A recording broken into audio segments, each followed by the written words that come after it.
Okay, we are going to discuss about operation amplifier design. This is the basic block diagram for amplifier. So the basic component of operation amplifier is DA, differential amplifier, that we have studied 2 weeks ago. So differential amplifier usually amplify a limited amount, and that one is increase the gain in second stage. And then when we increase the gain, what happened? The swing get limited. So to increase the swing, we add a buffer so that we have a higher gain and higher swing output. And we add the biasing circuit to all of these components. And to control the frequency range, we add compensation capacitor to limit the frequency, so the noise gets stuck in there. So it has a feedback line back to from output buffer as well as from the high gain stage to the diffusion amplifier. তো এটার component গুলোকে আমরা যদি ছবি আকারে circuit দিয়ে করি তাহলে এটা দেখতে এরকম। এই অংশটা হচ্ছে ডিফারেনশিয়াল অ্যাম্পলিফায়ার। আমরা ডিফারেনশিয়াল অ্যাম্পলিফায়ার দুই ধরনের করছি। One is with the PMOS, another is the NMOS. Here it is with the PMOS, Vin minus, Vin plus. The differential amplifier it is a high gain stage, another inverter, and then we use a VGT for better swing. A differential amplifier এবং second stage এই দুইটা transistor, the P transistor M5 and M7, these two transistor acts as a biasing circuit. তো আমাদের এখানে যখন নাকি second stage এবং buffer এই দুইটাতে আমরা সাপ্লাইটা দিচ্ছি, এটা থেকে ফিডব্যাক আসতেছে এই কম্পেনসেশন ক্যাপাসিটর দিয়ে। এখান থেকে সরাসরি আমার সেকেন্ড স্টেজ আসছে, সেকেন্ড স্টেজ থেকে বাফারে গেছে, আর সেকেন্ড স্টেজ থেকে এবং বাফার থেকে দুইটা থেকেই কম্পেনসেটর ক্যাপাসিটর দিয়ে এটা ব্যাক করছে, যার জন্য নয়েজ গুলো এদিক থেকে এদিকে আসতে পারে না। এখানে ক্যাপাসিটর গুলো আমরা তৈরি করছি ট্রানজিস্টর দিয়ে, এখানে রেজিস্ট্যান্সটাকে তৈরি করছি আমরা 5 গেট দিয়ে। তো ফুল সার্কিটটা মোটামুটি এরকম। তো এতটুকু হচ্ছে আমাদের ডিফারেনশিয়াল অ্যাম্পলিফায়ার। এই দুইটা মিলে হচ্ছে আমাদের অপ-অ্যাম্প উইথ টু স্টেজ আনবাফার্ড অপ-অ্যাম্প। এই জায়গা থেকে শুরু করে এই জায়গা পর্যন্ত, আর এই শেষের অংশটা হচ্ছে বাফার। আর এইটা আমাদের পাওয়ার সাপ্লাই হিসেবে কাজ করতেছে। ভোল্টেজ ডিভাইডার আমরা করছি, ওই ভোল্টেজ ডিভাইডার হিসেবে এটা কাজ করতেছে। আমাদের নেগেটিভ ভোল্টেজ এবং পজিটিভ ভোল্টেজ দুইটাই লাগে। অপ-অ্যাম্পের মধ্যে সাধারণত -15 টু +15 থাকে। VDD হচ্ছে পজিটিভ আর VSS হচ্ছে নেগেটিভ। আর এখানে Vin প্লাস Vin মাইনাস হচ্ছে আমাদের ডিফারেনশিয়াল সিগন্যালটা, আর এখানে ভি আউটটা আমরা এখান থেকে বের করে আসতেছি। আর এটা আউটপুট ক্যাপাসিটেন্স থাকে একটা CL। তো আমরা এই সবগুলা ট্রানজিস্টরের উইথ লেংথ ক্যালকুলেশন করব।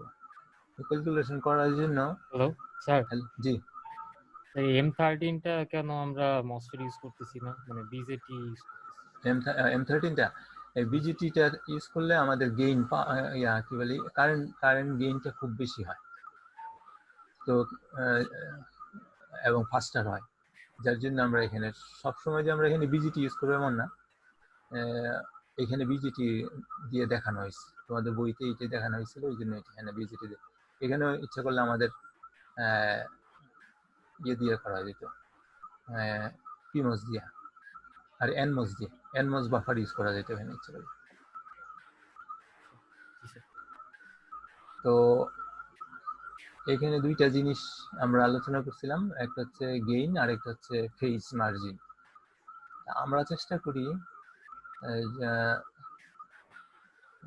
GB, unit gain bandwidth, unit gain ব্যান্ডউইথটা যাতে 6 জিবি লাইনটাকে ক্রস করে।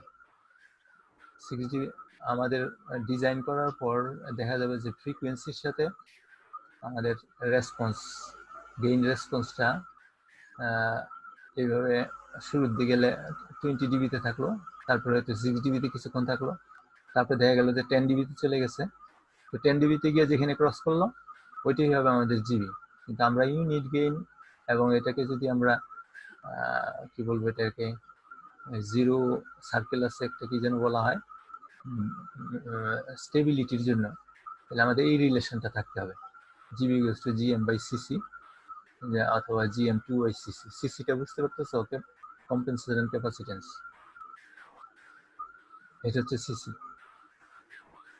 সিসিটা আর ফ্রিকোয়েন্সির উপরে এই সিসিটা ডিপেন্ড করবে।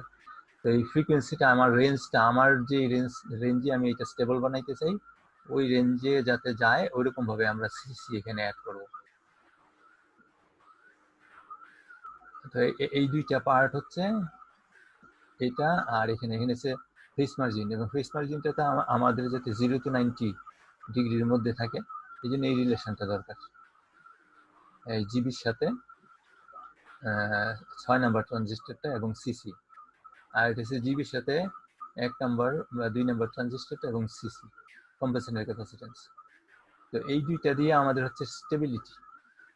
তো এই সমস্ত জিনিসগুলো কনসিডার করে আমরা এখানে টোটাল ডিজাইন একটা করছি। এখানে আমরা একটু সিম্পল করে ফেলছি। এখানে আমাদের শুধু ডিএটা আছে, ডিফারেন্সিয়াল অ্যাম্প্লিফায়ার, আর নেক্সট স্টেজ ইনভার্টার। তো এইখানকার ডিফারেন্সিয়াল অ্যাম্প্লিফায়ারটা আর ওখানকার ডিফারেন্সিয়াল অ্যাম্প্লিফায়ারটা ডিফারেন্ট। ওইটা ছিল পিমস টাইপ আর এখানে হচ্ছে এনমস টাইপ। এটা এই জন্য 2 স্টেজ, একটা হচ্ছে ডিএ আর এটা হচ্ছে ইনভার্টার সেকেন্ড হায়ার স্টেজ। তো স্টেজ 1টা হচ্ছে হাই গেইন করে, আর স্টেজ 2 হচ্ছে হাই সুইং এর জন্য। তো এখন আমাদের এই M1, M2, M3, M4, CC, M6, M7, M5 এসব কয়টা ট্রানজিস্টরের সাইজিং করতে হবে, WL। তো এটার জন্য আমাদের এই কন্ডিশনগুলো যেটা দিয়েছিলাম ওই কন্ডিশনের সাথে মিলে কাজগুলো করতে হবে। তো এখানে ফার্স্টে আসতেছে এসআরটা কি, স্লু রেট। স্লু রেট মানে হচ্ছে এখানকার আমার আউটপুটের কারেন্টটা কীরকম হবে। আউটপুটের কারেন্টটা নির্ভর করতেছে এই ট্রানজিস্টরের কারেন্টের উপরে, বায়াসিং এর কারেন্টের উপরে, এবং এই রিলেশনটা মেনটেন করতে হয়। সিসি I5 RS এর সাথে রিলেটেড। তো এখন আমরা RS টা কিরকম চাই? RS টা হচ্ছে স্লু রেট। স্লু রেট মানে হচ্ছে ভোল্ট পার ইউনিট টাইম। তো স্লু রেটটা আমাকে এখানে বাইর করতে হবে। তারপরে আছে গেইনটা কিভাবে হয়, আমরা এইগুলা গেইন নিয়ে আলোচনা করছি। ডিফারেন্সিয়াল গেইন, AV1 হচ্ছে এখানকার গেইন, আর AV2 হচ্ছে এখানকার গেইন। AV1 এটা গেইন আমরা ডিফারেন্সিয়াল অ্যাম্প্লিফায়ারে করছি, ডিফারেন্সিয়াল এই রিলেশনটা পাইছি আগেই। আর AV2 হচ্ছে এটা হচ্ছে sink type amplifier, one stage single stage amplifier আমরা করছি। ওখানে করছিলাম যে সোর্স টাইপ, এখানে হচ্ছে সিঙ্ক টাইপ অ্যাম্প্লিফায়ারের অ্যাম্প্লিফিকেশনটাও জানি। তো আর জিবি রিলেশনটা বলছি যে স্টেবিলিটির জন্য এটা থাকতে হবে, একটু আগেই বলছিলাম। ভিইন ম্যাক্স, ভিইন মিন, যে ডিফারেন্সিয়াল ইনপুট ভোল্টেজের ম্যাক্সিমাম মিনিমাম, এই দুইটা নির্ভর করে আমাদের CMR, কমন মোড রেঞ্জের পজিটিভ এবং নেগেটিভের মধ্যে। সিএমআরটা হচ্ছে অনেকটা আমাদের এই ভিজিগুলা গ্রাউন্ডের সাথে না হয়ে ভিজিএসটা হবে কি এটার সাথে এটা, তো এইখানকার ভোল্টেজটার রেসপেক্টে হয়। তো সিএমআরটা সাধারণত এইখানকার ভোল্টেজটাই, এখানকার ভোল্টেজটা ম্যাক্সিমাম কত হইতে পারবে, মিনিমাম কত হইতে পারবে, এর উপর নির্ভর করে আমার ভিইন ম্যাক্স মানে হচ্ছে এটা হচ্ছে ইন, এটা হচ্ছে ইন পজিটিভ, এটা হচ্ছে ভিইন, এটা ভিইন পজিটিভ, এটা হচ্ছে ভিইন নেগেটিভ। এই ভিইন ম্যাক্সটা এবং বিং মিনিমামটা নির্ভর করতেছে আমার সিএমআর এর উপর, এবং এটা রিলেশনটা এটার থেকে আসে। তারপরে আসতেছে আমাদের পাওয়ার কতটুকু আমরা কারেন্ট দিব, আইডিএস অফ, এটা হচ্ছে কাট, এটা হচ্ছে 5 নম্বর ট্রানজিস্টরের। এটা হচ্ছে নর্মাল একটা ইকুয়েশন লেখা হচ্ছে ভিডিএস সমান এটা হয়, কিন্তু এটা আসলে এই ভিডিএস 5 এর জন্য আমরা এটা থেকে বের করব। ভিডিএস 5টা আমাদের আইডিএস বা i5টা কত হবে এর উপর নির্ভর করে আমাদেরকে ওই 5 নম্বর ট্রানজিস্টরের সাইজিংটা করতে হবে। আর এটা আমরা আগেই বলছি যে সিসি আর সিএল এর মধ্যে এই রিলেশনটা থাকতে হবে স্টেবিলিটির জন্য। i5 এই জিনিসটা আছে স্লু রেটের থেকে, এই যে উপরে আছে এই যে এটা i5 সমান হচ্ছে স্লু রেট ইনটু সিসি।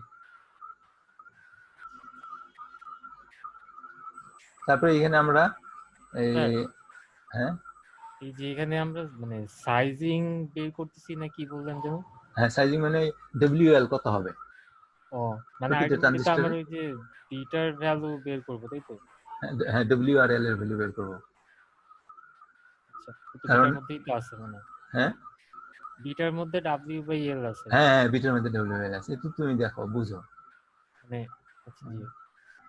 এইখানে আমরা ওই সিএমআর পজিটিভের জন্য যে রিলেশনটা ছিল এই রিলেশন থেকে আমরা WL3টা বের করছি। 3 নম্বর ট্রানজিস্টরের এটা WLটা বের করতেছি আমরা এই রিলেশন থেকে, সিএমআর ম্যাক্সিমাম থেকে, পজিটিভ সিএমআর থেকে আমরা এখানে W/L এই যে বিটা 3 W/L3টা বের করে ফেলবো। W/L3টা যেটা হবে এটা সমানই হবে W/L4, দুইটা যেহেতু আইডেন্টিক্যাল মিরর সার্কিট। আর এই রিলেশনটা থেকে এইটাও আসছে আমাদের স্টেবিলিটির জন্য, GB ইকুয়ালস টু GM2/CC দেখাইছিলাম একটু আগে। এই রিলেশন থেকে আমরা WL-টা বের করবো, WL2টা বের করবো। WL2টা যা হবে WL1টাও তাই হবে। এই যে WL2টা যা হবে WL1টা তাই হবে। তো এখান থেকে আমরা এই দুইটা বের করে ফেলবো। তারপর আসছে কি এইখান থেকে ওই যে VDS5 এর রিলেশন থেকে WL/5টা বের করে আনবো। এই যে এখানে দেওয়া আছে এই যেটা VDS5টা আনবো এই রিলেশন থেকে।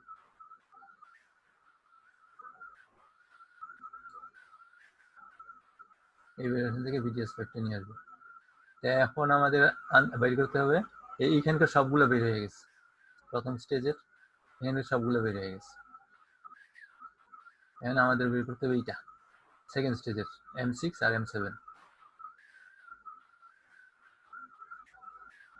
M6টা VGS6 এই যে রিলেশনটা আমাদের ফেজ মার্জিনের জন্য এই রিলেশনটা দরকার ছিল। তো এখানে বলতেছে যে এটা হচ্ছে মিনিমামটা, এই ইকুয়াল সাইনটা মানে মিনিমাম, আসলে রিলেশনটা হচ্ছে এটা GM6/CL has to be greater than এটা। তো এখানে আমরা GM6 মানে এটা বলছি, তার মানে মিনিমাম GM6 বের করবো এখান থেকে। তো GM6টা বের হয়ে আসলে ওখান থেকে আমরা WL6টা বের করে ফেলতে পারবো। WL6টা বের হয়ে গেলে আমাদের ওইটা দিয়ে আমরা কারেন্টটাকে দেখব। I6 কারেন্ট দুই রকম হবে, একটা হচ্ছে GM দিয়ে আর একটা হচ্ছে মিরর হিসাবে। মিরর হিসাবে কোনটা?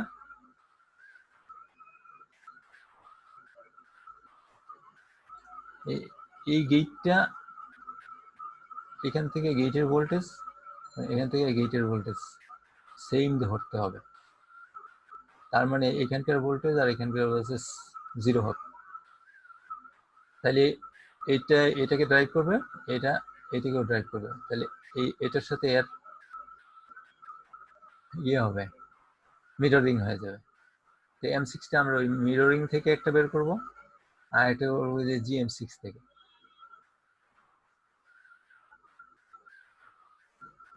তো এই দুইটা কারেন্টের মধ্যে আমাদের করবো কি যে আমরা যেটা নাকি এটার সাথে এটাকে বড় রাখার চেষ্টা করব, এখানে I6 ডাবল প্রাইমটাকে বড় রাখার চেষ্টা করবো। এর জন্য আমাদেরকে টুইক করতে হবে, WL কে টুইক করে আমার ইয়েটাকে এটার তাহলে মিররিংটা ঠিক থাকবে।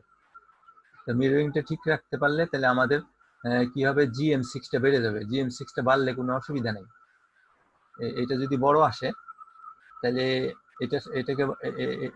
এটাকে মিল রাখার জন্য এটাকে বড় করলে এখানে দেখা যাবে যে GM6টাকে বাড়াইতে হবে। GM6টা বাড়াইলে স্টেবিলিটির কোনো ফেজের কোনো সমস্যা হবে না।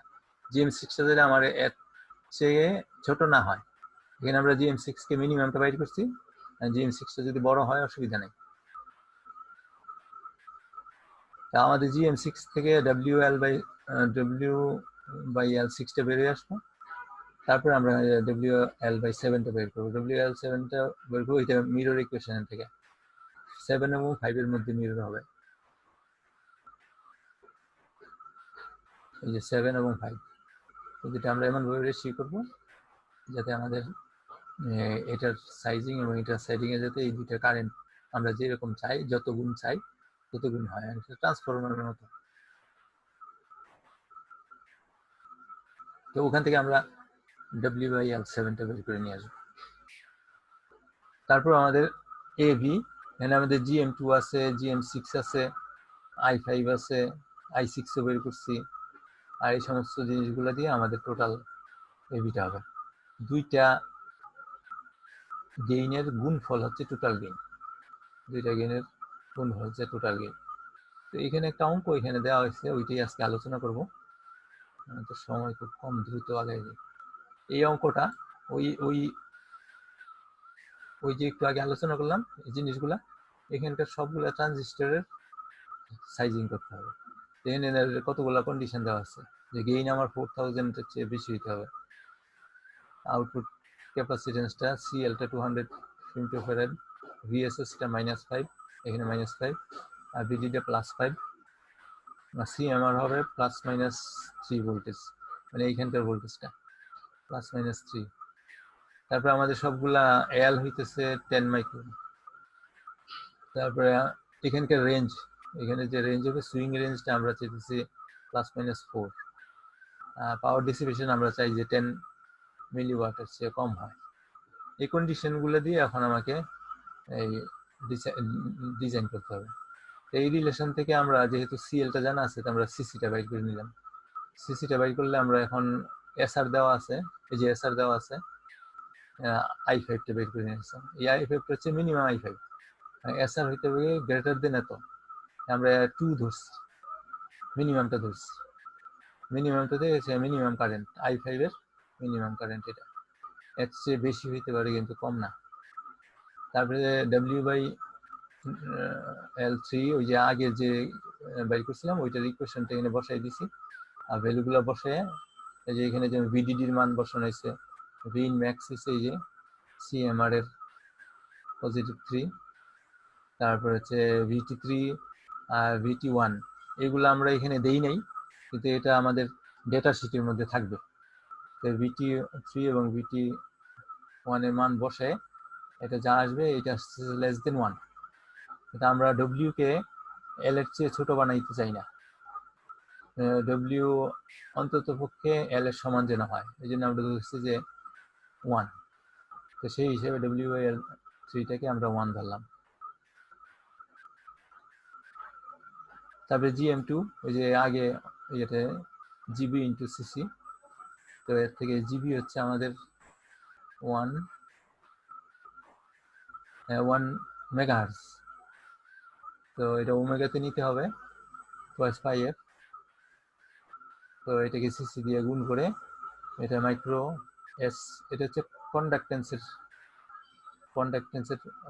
মোহ যেটাকে বলা হয়, ওহমের উল্টা।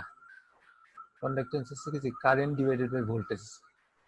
স্যার হ্যাঁ, একটু উপরের দিকে ওই যে 0.43 গ্রেটার দেন ইকুয়াল 1, হ্যাঁ, তো এটা 1 কেন ধরতেছি? হ্যাঁ, এটা আমরা চাই না যে W টা L এর চেয়ে ছোট হোক, W অন্তত L এর সমান বা L এর চেয়ে বেশি হোক। ট্রানজিস্টরের সাধারণত L হ্যাঁ থাকে ছোট, W থেকে বড়, এই জন্য আমরা অন্তত 1 অথবা 1 এর বেশি থাকুক, এই জন্য আমাদেরটা এরকম আসছে। এটা না ধরে আমরা 1 ধরে নিলাম যে W এবং L দুইটা সমান, তার মানে এটা 10 মাইক্রন, L হচ্ছে 10 মাইক্রন, তার মানে W1 টু দুইটাই হবে 10 মাইক্রন। আচ্ছা। না, এটা W3 তো, এটা হুম। এবং এটার দুইটারই উইথ হবে 10 মাইক্রন করে। আর GM2 থেকে আমরা বের করতেছি W/L। W/L এই ইকুয়েশনটা থেকে এটা এই দুইটা রেশিও হচ্ছে 5, তার মানে W গ্রেটার দেন L। তারপর হচ্ছে এখন এই VDS ফ্যাক্টর হচ্ছে V in মিনিমাম থেকে, V in মিনিমাম থেকে আমরা V in মিনিমাম হচ্ছে -CMR -3, VS হচ্ছে -5, I5 আমাদের মিনিমাম হচ্ছে 8.8, এই যে বাইর করছিলাম এখানে, এই যে 8.8।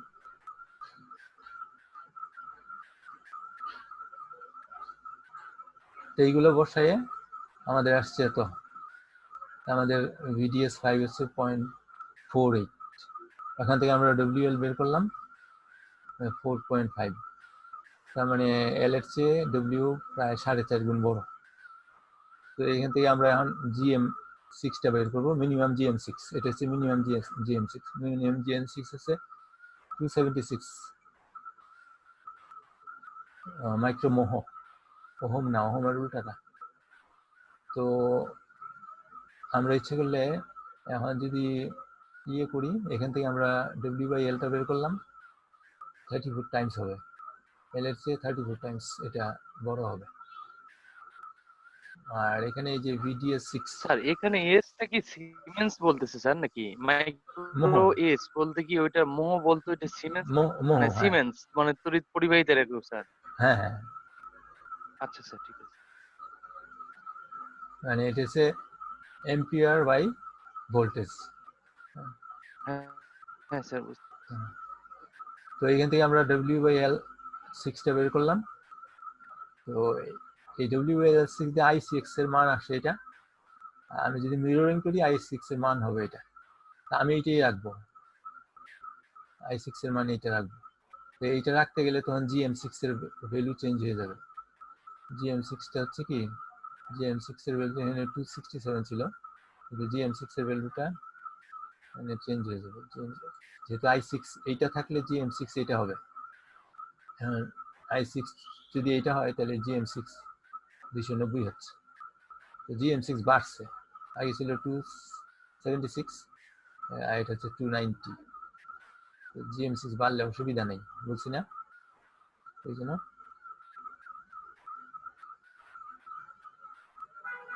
ওই এটা GM6 এর রিলেশনটা কই, এই যে এখানে এটা হচ্ছে minimum value, GM6 greater than or equals to এটা হইতে হবে। তো GM6 যদি 276 থেকে বাইরে যায় অসুবিধা নেই। তো এখানে আমরা এটাকে ধরছি কত, 290। তো এখন আমাদের W/L6 বেরিয়ে গেছে, W/L7টা এটা মিরর ইকুয়েশন দিয়ে বের করতে হবে, মিরর ইকুয়েশন দিয়ে 77 পয়েন্ট এত আসছে। এখন আমাদের গেইনটা বের করবো, গেইনটা ওই যে দুইটা গেইনের গুণফল এইটা আসছে, দুইটা গেইনের গুণফল GM2 GM6 I5 I6,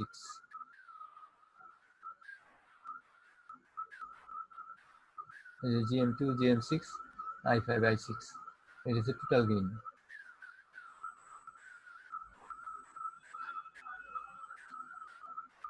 এটা হচ্ছে আমাদের টোটাল গেইন। টোটাল গেইন আসতেছে কত, 4000-এর চেয়ে অনেক বেশি। আমাদের স্পেসিফিকেশন অনুযায়ী ঠিক আছে, আমাদের স্পেসিফিকেশন বলছে যে 4000-এর চেয়ে বড় হইতে হবে। তো আমাদের এই ডিজাইনটা ঠিক আছে, গেইন অনেক বেশি দিচ্ছে। হ্যাঁ I6 এর ভ্যালু মানে ইয়াটা বুঝিনি, I6 দুইটা ফর্মুলা হ্যাঁ, ইউজ দুইটা করা ফর্মুলা হয়েছে। ইউজ করবো, দুইটা ফর্মুলা করে যদি দেখা যায় যে এটা বড় আসছে তাহলে আমরা আর কিছু করব না, কিন্তু এটা যদি বড় আসছে আমরা এটা বড়টাকেই রাখবো, কারণ মিররিং অনুযায়ী এটা আসবে। ও আচ্ছা, সেকেন্ডটা মিররিং আর হ্যাঁ, উপরটা উপরেটা হচ্ছে যে ওই ট্রানজিস্টরের স্যাচুরেশনের জন্য যতটুকু দরকার। ও আচ্ছা বুঝছি। তারপর আমরা পাওয়ার ডিসিপেশন হচ্ছে -5 থেকে +5 পর্যন্ত ভোল্টেজ, আর ওই I6 আর I5 দিয়ে কারেন্টগুলো বেরিয়ে আসতেছে।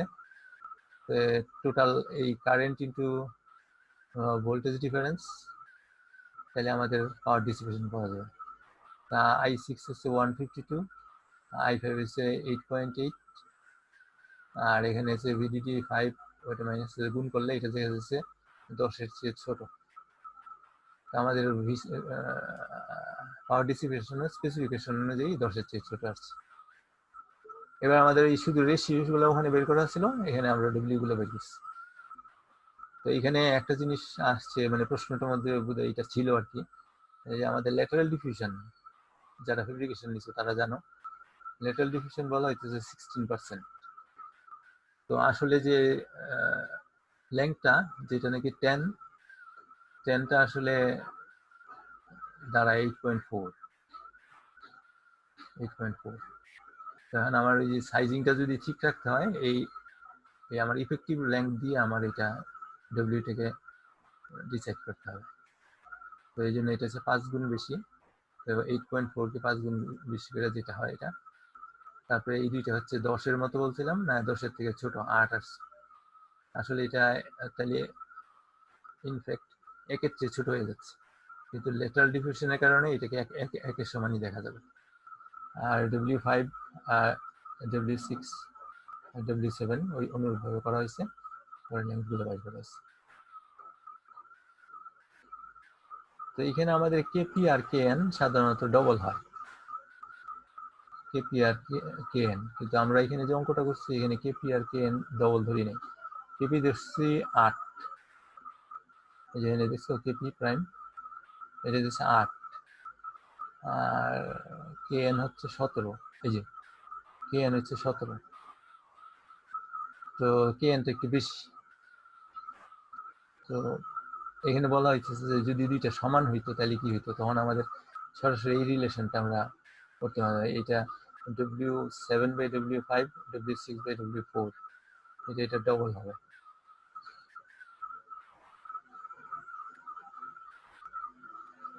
ও কোথায় চলে গেলাম? এই দুইটা রেশিও না, এইটার W6/W7 আর W5/W4, এই দুইটা রেশিও একরকম হতে হবে। এটা আমরা গত ক্লাসে আলোচনা করছি।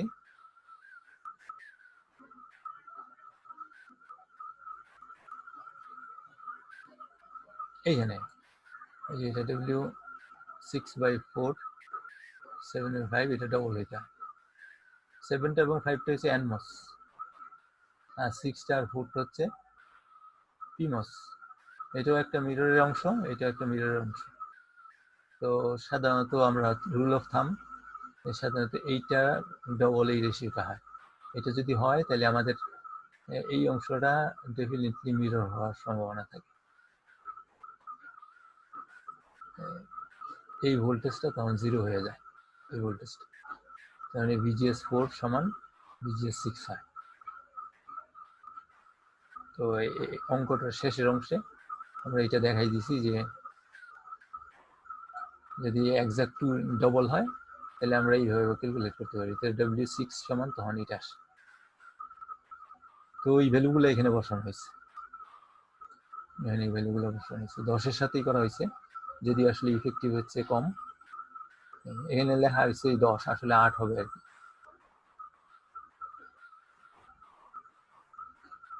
তো এখন আমরা দেখবো যে আমাদের এই ট্রানজিস্টর গুলাকে কিভাবে সিমেট্রিক ট্রানজিস্টর বানানো যায়, মানে এক্সাক্টলি যাতে দুইটা মিলে এরকম কিভাবে বানানো যায়, এটা নিয়ে আলোচনা করছিলাম বোধহয় কোনো এক জায়গায়। তো এইখানে এইটা আসছে যে offset minimisation, random offset, use large devices. যে আমাদের এনমস গুলো কিন্তু অনেক বড়, যেটা নাকি ডিফারেন্সিয়াল এমপ্লিফায়ারের জন্য ডিফারেন্সিয়াল ট্রানজিস্টর, ওগুলো কিন্তু বেশ বড়। তো ইউজ লার্জ ডিভাইস ইউজ করলে তাহলে দুইটা মিররের বা দুইটা আইডেন্টিক্যাল ট্রানজিস্টরের ডেভিয়েশনটা বা এরর রেশিওটা খুব কম হয়। Use seem size devices for matching, মানে আমরা 5 গুণ একটা ট্রানজিস্টর না বানাইয়া 5টা ছোট আকারের ট্রানজিস্টর দিয়ে করবো। এটা নিয়ে আমি আলোচনা করছিলাম মিরর সার্কিটের মধ্যে, একটা অঙ্ক করাই দিয়েছিলাম তোমাদের ক্লাসে থাকতে। সেই জন্য বড় আকারের ডিভাইসটা করতে হবে কি, ছোট ছোট অনেকগুলো ডিভাইসের কম্বিনেশনে বড়টা করতে হবে। তারপর সেম ওরিয়েন্টেশনে করতে হবে, যে আমার যেই দুইটা ট্রানজিস্টর আছে দুইটা ট্রানজিস্টরের গেটগুলো আছে যাতে মোটামুটি প্যারালাল হয়। একটা ট্রানজিস্টর আমি লেআউট করলাম এরকম, আরেকটা করলাম এরকম, এটা যদি ওরিয়েন্টেশন ভিন্ন হয় তাহলে দেখা যাবে যে দুইটার ক্যাপাসিটেন্স বা ইয়েটিয়া এগুলা ডিফারেন্ট হয়ে যায়, যার জন্য আমাদের অফসেটটা বড় হয়ে যায়। হিটিং থেকে দূরে রাখা, এইটার উপর দিয়ে ভিডিডি গ্রাউন্ড এই সমস্ত সিগন্যালগুলো এখান দিয়ে না নেওয়া। সিমেট্রিক ওয়ারিং, এই সমস্ত গেট থেকে আমি যে ওয়ারিং করব দুইটা ট্রানজিস্টরের ওয়ারিংটা যাতে একই রকম হয়। এখান থেকে যদি ফার্স্টে পলি থেকে যদি মেটাল 1 দিয়ে দিই 5 মাইক্রন, এইটাও চেষ্টা করব 5 মাইক্রন মেটাল 1 দিয়ে দেব। সিমেট্রিক ওয়ারিং করতে হবে, যে পলি প্লাস মেটাল এগুলা যাতে সিমেট্রিক হয়।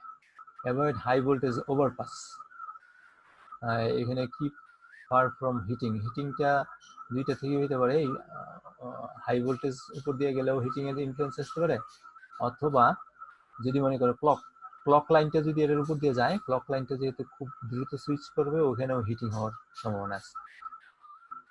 Use dummy devices to improve, কি লিখছি, matching, to improve matching dummy devices. কিরকম, যে এই ডিভাইসটা আর এই ডিভাইসটা, এই তিনটা ডিভাইস আমরা ইউজ করবো। এই ডিভাইসটা দুই পাশে আমার দুইটা অ্যাক্টিভ ডিভাইস আছে, যে এই ডিভাইসটা আর এই ডিভাইসটার ডান পাশে কিছু নাই, এটা বাম পাশে কিছু নাই, তাহলে এটার সাথে এটা ডিফারেন্স হয়ে যাচ্ছে।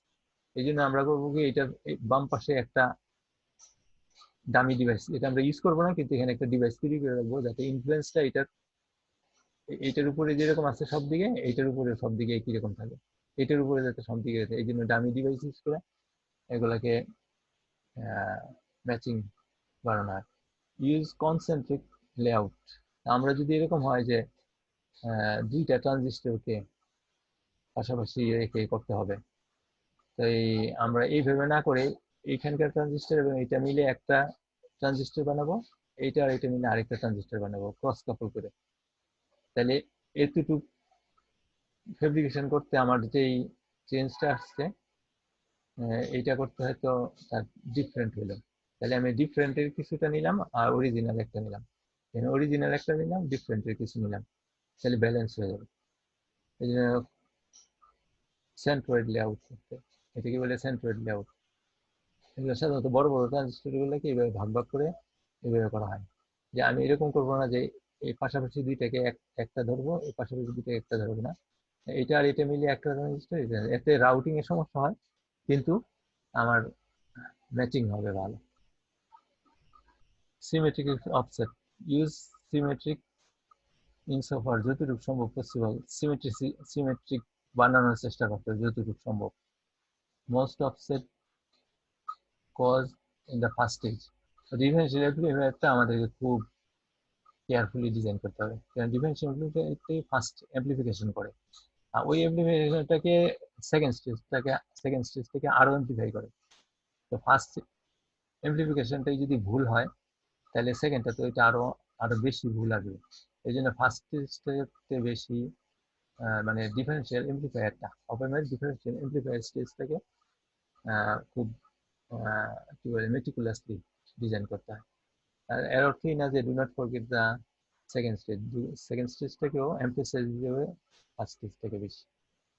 এই সমস্ত জিনিসগুলো লেআউট রিলেটেড, তো এগুলো করলে আমাদের ট্রানজিস্টরগুলো ম্যাচ করবে ভালো।